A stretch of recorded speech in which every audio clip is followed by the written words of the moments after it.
The year is 2025. We live in a world transformed. Emotional resonance technology has woven itself into the very fabric of human interaction. Imagine a world where emotions are no longer confined to the individual. Instead, they are shared experiences, transmitted and received through advanced technological interfaces. This is our reality. It began subtly. Devices that could detect and translate emotions emerged, promising deeper connections and empathy. What started as a way to bridge communication gaps quickly evolved. Soon, we were sharing not just words, but the raw, unfiltered essence of our feelings. The implications were profound. Misunderstandings seemed to melt away as we tapped into the emotional undercurrents of conversations. Global collaborations flourished, fueled by a newfound ability to empathize across cultures.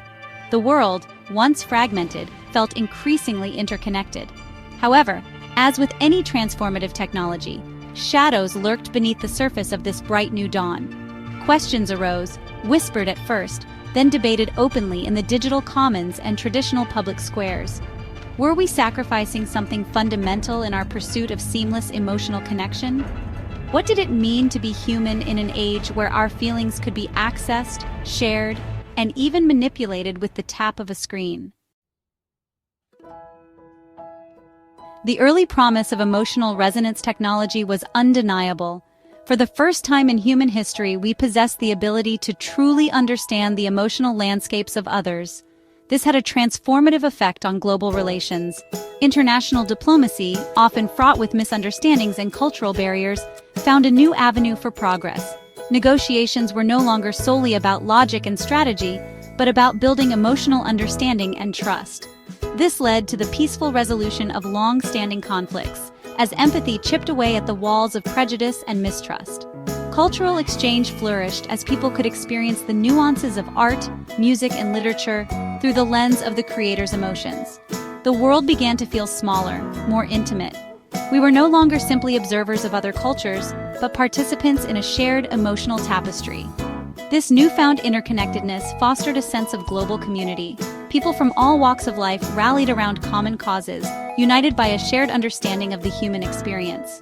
Collaborative scientific breakthroughs emerged at an unprecedented rate, fueled by the emotional synergy of global teams working towards a common goal. We were, it seemed, on the cusp of a new era of peace and understanding. Li Shi, a renowned philosopher and sociologist, watched these developments with a mixture of hope and trepidation. While acknowledging the positive impacts of emotional resonance technology, she also saw the potential for misuse and unintended consequences. Li Shi's primary concern lay in the potential erosion of individual emotional independence. If our emotions were constantly being broadcasted and received, would we lose the ability to regulate and process them internally? Would we become overly reliant on technology to interpret and navigate our own emotional landscapes? She also worried about the potential for manipulation. If emotions could be accessed and influenced through technology, what safeguards were in place to prevent abuse? Could unscrupulous actors exploit this technology for personal gain, manipulating emotions for political or economic advantage? These questions, Li Shi argued, were not merely hypothetical.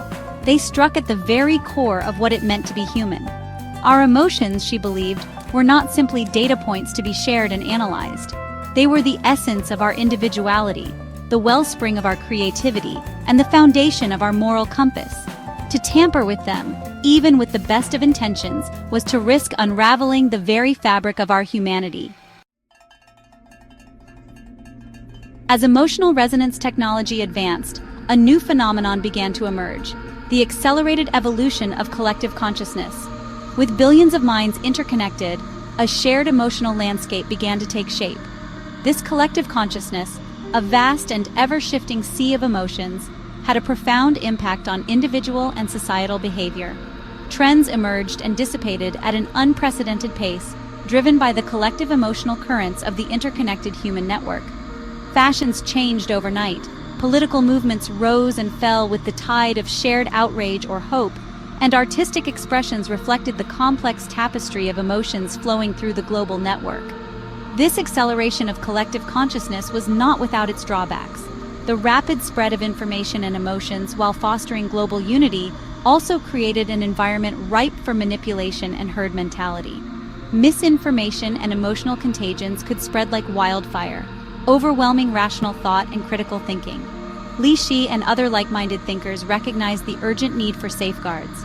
The challenge, as they saw it, was to harness the power of emotional resonance technology while preserving individual autonomy and critical thinking.